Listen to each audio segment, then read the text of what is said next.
മൂവാറ്റുപുഴക്കാരൻ എഡിസന്റെ കെറ്റാമലോൺ എന്ന മയക്കുമരുന്ന് ശൃംഖല ഡാർക്ക്നെറ്റിനകത്തെ ചെറിയൊരു മീൻ മാത്രമാണ്.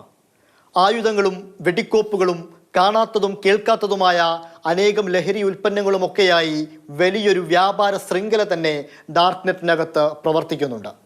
ഇവരെ പിടികൂടുക എന്നത് എളുപ്പമുള്ള കാര്യമാണോ? പിടിച്ചാൽ തന്നെ എങ്ങനെയാണ് കുറ്റകൃത്യം തെളിയിക്കുക? കൃത്യമായി പേരുകളില്ലാത്ത, വായിച്ചാലോ കണ്ടാലോ ഇതൊരു മാർക്കറ്റ് പ്ലേസ് ആണെന്ന് മനസ്സിലാവാത്ത വെബ്സൈറ്റുകൾ തന്നെയാണ് ഡാർക്ക്നെറ്റിലെ അജ്ഞാത കേന്ദ്രങ്ങൾ. ഇംഗ്ലീഷ് മാത്രമല്ല, വിവിധ ഭാഷകൾ ഇതിനായി ഉപയോഗിക്കുന്നത് തന്നെ ഇത്തരക്കാരുടെ പ്രധാന തന്ത്രമാണ്. പല പല ലാംഗ്വേജിലാവുമ്പോൾ ഇപ്പോൾ ഇംഗ്ലീഷ് ആണെന്നുണ്ടെങ്കിൽ ലോകത്തിൽ ഒരുപാട് പേർക്ക് മനസ്സിലാവും. അപ്പോൾ ലോകത്തിൽ ഒരുപാട് പേരുടെ കച്ചവടം കിട്ടും. പക്ഷേ ഈ നമ്പേഴ്സൊക്കെ ഡീൽ ചെയ്യാൻ ലാംഗ്വേജ് അറിയേണ്ട കാര്യമില്ല. അപ്പോൾ ഈ സൈറ്റിനെ പറ്റി അറിയുന്ന ആൾക്കാർക്ക് അവിടെ പോയി ഇത്ര നമ്പേഴ്സ് കൊടുത്തു കഴിഞ്ഞാൽ ആ ട്രേഡിങ് നടക്കും.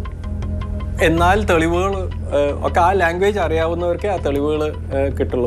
ഡാർക്ക്നെറ്റിൽ ഒരു പുതിയ വെബ്സൈറ്റ് പ്രത്യക്ഷപ്പെട്ടാൽ സെക്കൻഡുകൾക്കുള്ളിൽ അനേകം കസ്റ്റമേഴ്സ് കച്ചവടത്തിനായി എത്തും. സിന്തറ്റിക് ലഹരി മുതൽ രാജ്യങ്ങൾ തമ്മിൽ വെടിക്കോപ്പുകൾ വരെ കൈമാറും.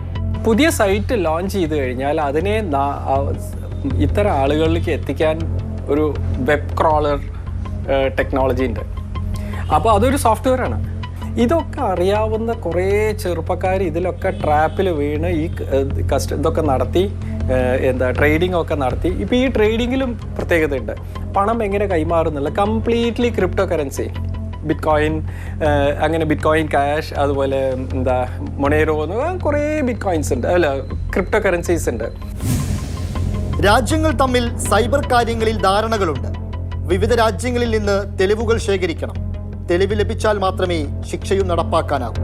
ഏത് രാജ്യത്തായാലും സൈബർ തെളിവുകൾ കിട്ടണം എന്നുണ്ടെങ്കിൽ അവിടെയാണ് ആ രാജ്യത്തെ ക്രിമിനൽ പ്രൊസീജിയർ കോഡ് വരുന്നത്.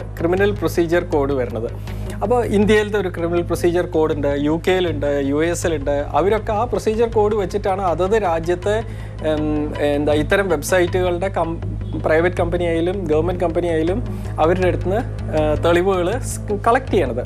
തെളിവുകൾ ശേഖരിച്ചാലും കടമ്പകൾ പിന്നെയുമുണ്ട്. വെറുതെ ഒരു തെളിവ് കൊണ്ടുവന്നു മറ്റൊരു രാജ്യത്തു നിന്ന് ഒരാൾ തെളിവ് തന്നു എന്നുള്ളത് കൊണ്ട് അത് ഇവിടുത്തെ കോടതിക്ക് അക്സെപ്റ്റബിൾ ആയിക്കൊള്ളുന്നില്ല.